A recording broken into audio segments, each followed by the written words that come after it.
First of all, it's good to be back because this is the closest I've been to home in a couple of months.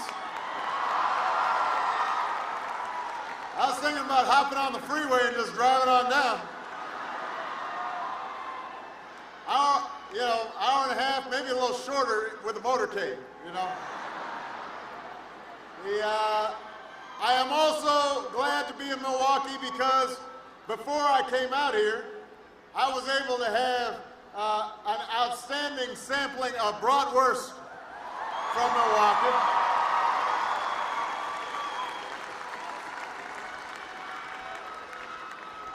I'm also glad to be here because I get to see some great friends like your mayor, Tom Barrett, who's in the house.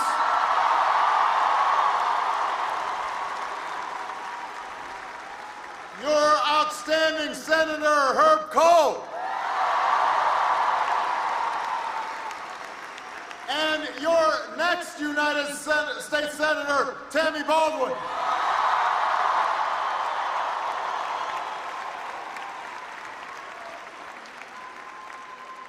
And just to prove that I am determined to bring everyone together in moving this country forward, I am proud to have a couple of Green Bay Packers in the house.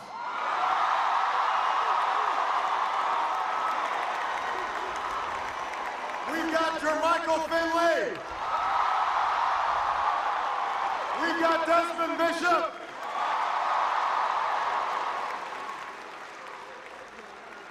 And they were pointing out the results of the most recent Bears-Packers game.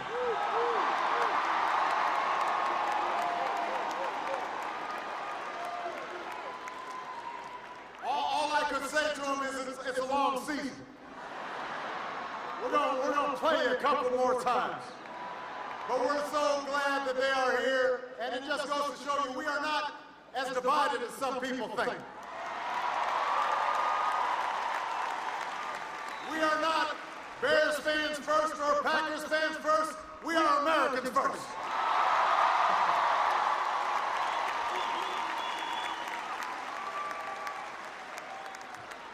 Now,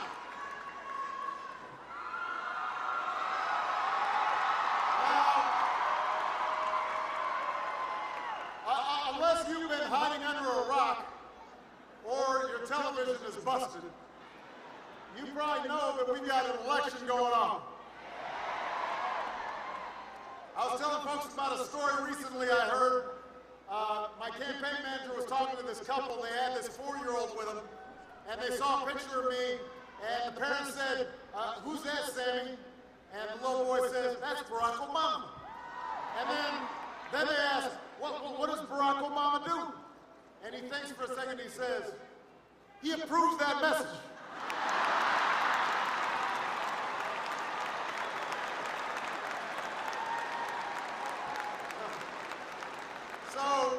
So that's what I do. I approve this message. And that's because, you know, when you heard Mark up here talking, and give Mark a big round of applause for the great job he did.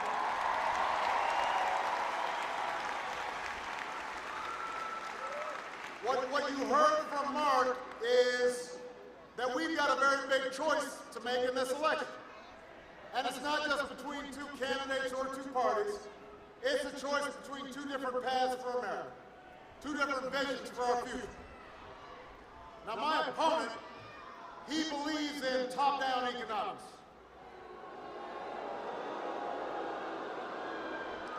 Don't boo, vote.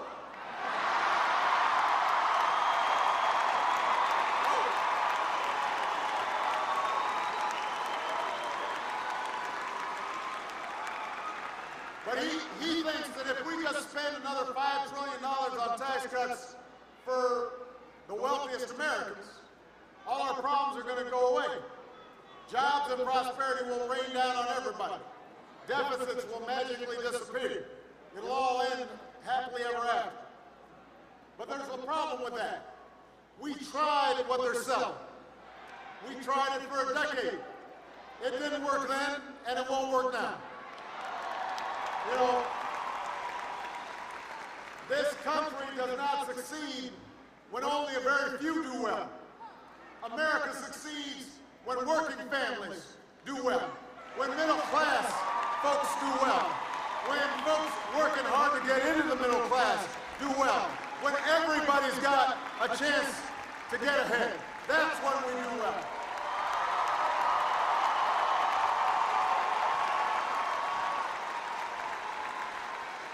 You know, we can't move forward if we've got leaders who write off half the nation, call them a bunch of victims who'll never take responsibility for their lives. I don't see a lot of victims here today. I see hard-working Wisconsinites.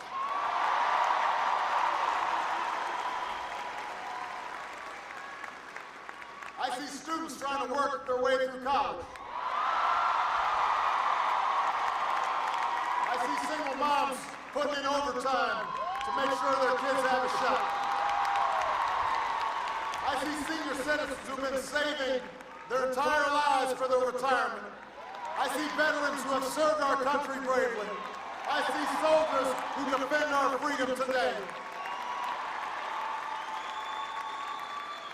You know, Milwaukee, we don't believe anybody's entitled to success. We don't believe government should help folks who don't try to help themselves. But we do believe in something called opportunity.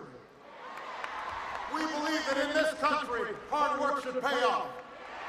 And everybody should get a fair shot. And everybody should do their fair share. And everybody should play by the same rules. That's the country we believe in. And that's why I'm running for a second term as President of the United States.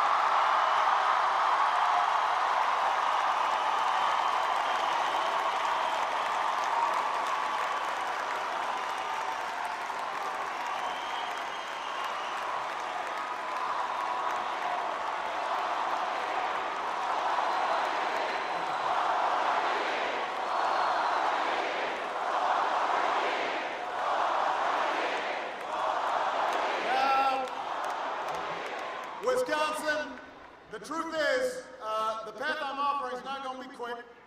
It won't be easy. You know, it's going to take a few years to solve challenges that have built up over decades. But I want everybody here to understand there's no problem we cannot solve. There is no challenge we cannot meet. Because we've got the best workers in the world. We've got the best businesses in the world. We've got the best scientists and researchers in the world.